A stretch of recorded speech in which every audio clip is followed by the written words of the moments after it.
ఓం నమ శివాయ. ఈరోజు పరమశివుని సందేశం ఏంటి అంటే, భక్త, కేవలం ఈ శివుని అనుగ్రహం వల్లే ఈ మాటలు వింటున్నావు. రాత్రిలోపు విను చాలు. నీ జీవితాన్ని నీకు నచ్చినట్లుగా, అనుగుణంగా, సంతోషంగా మార్చబోతున్నాను. ఈ శివయ్య మీద నీకు నమ్మకం ఉంటే ఇప్పుడే విను చాలు. నువ్వు పిలిచిన ఆ పిలుపు నాకు వినిపించింది. నువ్వు కాస్త అలసిపోయావు. అందుకే నేను నీ దగ్గరికి వచ్చి పక్కనే కూర్చున్నాను. నా ఆశీస్సులు నీ వైపు స్వయంగా వస్తాయి. కానీ ముందుగా నువ్వు నీ మనసు తలుపులు తెరవాలి. నువ్వు ఒంటరిగా ఉన్నట్లు అనిపించినా సరే నేనున్నాను, నీ పక్కనే ఉన్నాను. నీ మనసులో దాగి ఉన్న ఆ చిన్న బాధ నాకు తెలుసు. నువ్వు చూసుకొని నీ కలలు కూడా నాకు తెలుస్తున్నాయి. నువ్వు బయట బలంగా కనిపించినా లోపల ఎంతగా సహనం చూపుతున్నావో నాకు తెలుసు.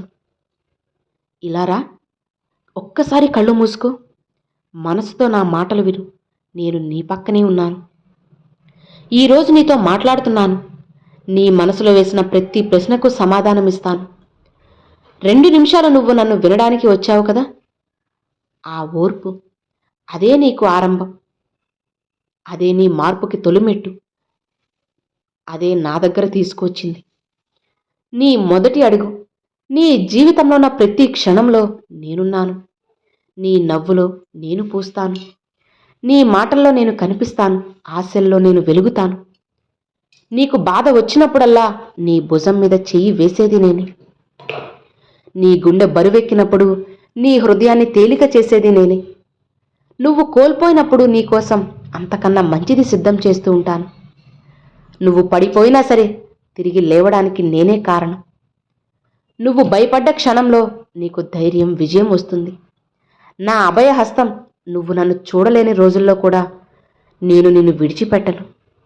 నీ ప్రతి అణువులో, శ్వాసలో, నిమిషంలో నేనే నిండి ఉన్నాను. ఈ మధ్య నువ్వు ఎంత మౌనంగా ఉన్నావో నీకు తెలుసు, నాకు తెలుసు. నీ మనసు ఎన్నో చిన్న చిన్న అలసటలనన్నీ కూడా దాచుకుంది. ఉదయం లేచి రాత్రి పడుకునేంత వరకు జరుగుతున్న ప్రతి పని నిన్ను బాధ పెడుతుంది. నీ ముఖంపై నవ్వు కనిపించినా నీలోని నిశ్శబ్దం మాత్రం నాకు వినిపించింది. నువ్వు ఒంటరిగా అనిపించినప్పుడు, నీ మాటలు చెప్పడానికి ఎవ్వరూ లేరని అనుకున్నప్పుడు నన్ను పిలువు చాలు, నేను వస్తాను. నీ మనసు కాస్త బాధలో ఉంది, నాకు తెలుసు. నువ్వు ఎదుర్కొన్న సమస్యలు, విన్న మాటలు, మినహాయించిన బాధలు, నువ్వే దాచుకున్న కన్నీళ్లు అన్నీ నీ హృదయాన్ని గట్టిగా కట్టేస్తున్నాయి. కానీ నేను నీకు చెప్పాలనుకుంటున్న నిజం ఏంటి అంటే, నీ హృదయం ఎంత బరువెక్కినా నా చేతుల్లోకి పట్టనంత, నేను మార్చలేనంత పెద్దది కాదు. నీకు నేనున్నాను భక్త. ఎవ్వరూ లేనట్టు అనిపించినా సరే నువ్వు నన్ను గుర్తు చేసుకో, తలుచుకో చాలు. ప్రతి సోమవారం కూడా సాధారణమైన రోజైతే కాదు. ఇది నీ హృదయం కొంచెం కదిలి నా వైపు ఒక అడుగు వేసే రోజు. నీ మనసులోని మాటలు నాకు ఈరోజు స్పష్టంగా వినపడుతున్నాయి. ఈరోజు నీ ఆత్మ దగ్గరకు, చాలా దగ్గరకు వచ్చింది. అందుకే నీతో మాట్లాడాలనిపిస్తుంది, నీకు వినాలనిపించింది. ఈ పవిత్రమైన మా శివుణ్ణి నువ్వు కొలిచినప్పుడు ఇంటి గడపపై నేను స్వయంగా కాలు మోపుతున్నాను. ఉదయం నువ్వు వెలిగించే చిన్న దీపం, నీ చేతుల్లో ఆ జ్యోతి, నిజానికి అది నీ హృదయంలో నేను వెలిగించే శాంతి, కాంతి. పసుపు పట్టించిన పీఠం మీద ఉన్న మీరు నన్ను ప్రతిష్ఠించిన ఆ క్షణం నుంచి మీ ఇంటిలో నా కరుణ ప్రవాహం మొదలవుతుంది. మీరు నైవేద్యం పెట్టే చిన్న బెల్లం ముక్క గింజలో కూడా, మీరు పలికే ఓం నమ శివాయ అన్న శ్లోకంలో, ప్రతి నమస్కారంలో నా ఆశీర్వాదం నీ కుటుంబాన్ని, నీ వంశాన్ని తరతరాలుగా కాపాడుతుంది. నువ్వు ఈ శివయ్య నామస్మరణ ప్రతిరోజు చేస్తున్నావు కదా, నీ జీవితంలో శుభాన్ని, ఐశ్వర్యాన్ని నింపుతాను. నా నామ శబ్దం నీకు ఎంతో ఇష్టం. ఎందుకంటే ఆ శబ్దంలో నీ మీద ప్రేమ, భక్తి, శ్రద్ధ అంతా దాగి ఉంటుంది. సరిగ్గా 2 నిమిషాలు నిశ్శబ్దంగా ధ్యానం చేస్తావు కదా, ఆ నిశ్శబ్దమే నాకు ప్రీతికరమైనది. ఎందుకంటే ఆ క్షణంలోనే నేను నీ పక్కనే, నీ ఊపిరి దగ్గరే ఉంటాను. మీరు నన్ను ఊహిస్తున్నట్లుగా అనిపించినా నిజానికి నేను మీ హృదయానికి అత్యంత సమీపంగా నిలబడి ఉంటాను. హారతి ఇస్తూ ఉంటే ఈ శివయ్య మీపై కరుణ నిలవాలని కోరుకున్నప్పుడు ఆ మాటలు మీ పెదవుల నుంచి బయటికి రాకముందే నేను మీ కోరికలన్నీ కూడా దాచిపెట్టుకుని నా గంగలో మిమ్మల్ని జీవితంలో మంగళాన్ని తీసుకువస్తాను. మీ ఇంట్లో శాంతిని పెంచుతాను. అడ్డంకులన్నీ కూడా తొలగిస్తాను. ధనం సమృద్ధిగా రావడం, ఇవన్నీ కూడా మీ ప్రేమకు నేను ఇస్తున్న చిన్న కానుకలు. అవును, ప్రతి సోమవారం మీరు చేసే పూజ అది నా కోసం కాదు, మీకోసం. మీరు నన్ను పూజిస్తున్నట్లు కనిపించినా నిజానికి నేను మీ హృదయాన్ని శుభ్రపరుస్తూ మీ జీవితం మీద ఆశీర్వాదాలను చల్లుతున్నాను. మీరు వెలిగించే ప్రతి దీపం, మీరు పెట్టే ప్రతి పువ్వు ఎన్నో రెట్ల ఫలితాన్ని ఇస్తుంది. మీరు చిన్న దీపం వెలిగించిన కోటి జన్మ పుణ్య ఫలితం కలుగుతుంది. మీరు పలికే నా నామం మీ ఇంట్లో మంగళాన్ని పలికించే శక్తిని ఇస్తుంది.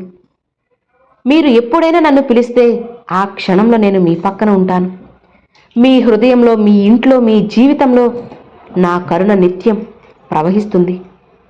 నువ్వు మళ్ళీ గుర్తు చేసుకోవాలి, నువ్వు ఎవరో, ఎంత విలువ ఉందో, నీ జీవితం ఎందుకు ఇక్కడికి వచ్చిందో, ఎందుకు ఇన్ని రోజులు బాధలు ఉంటాయో, ఎందుకు ఇన్ని రోజులు నీలోని బలం తగ్గిపోతుందో ఇవన్నీ నీకు చెప్పాలని ఉంది.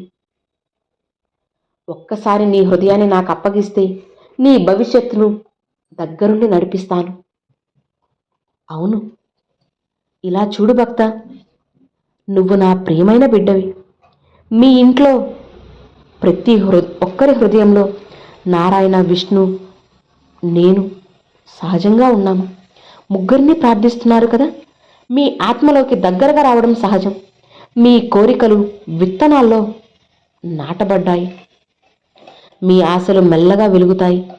భగవద్గీతలో శ్రీకృష్ణుడే అన్నాడు కదా, అన్నిటినీ నేను సరిచేస్తాను, నేను చేయాల్సినవన్నీ చేస్తూ ఉంటాను, మీ వెనుక ఉండి నేను నడిపిస్తాను అని. ఆ శ్రీకృష్ణుడు చెప్పినట్లే అన్నీ చేస్తారు. నువ్వు ఏమాత్రం కూడా కంగారు పడకుండా ముందుకు వెళ్ళు. నువ్వు కోరుకున్నవన్నీ కూడా జరిపించి నీ జీవితాన్ని నీకు నచ్చినట్లుగా తీర్చిదిద్దుతాను. ఇది ఈ శివయ్య ఆజ్ఞ. ఈ శివయ్య ఒక్కసారి నీకు హామీ ఇచ్చాను అంటే ఇక దానికి తిరిగే ఉండదమ్మా. వెనకడుగు వేయాల్సిన అవసరం అంతకన్నా లేదు. కాబట్టి ఈ శివయ్య చెప్పినట్లుగా నువ్వు కాస్త మనసు పెట్టి ముందుకు వెళ్తే చాలు.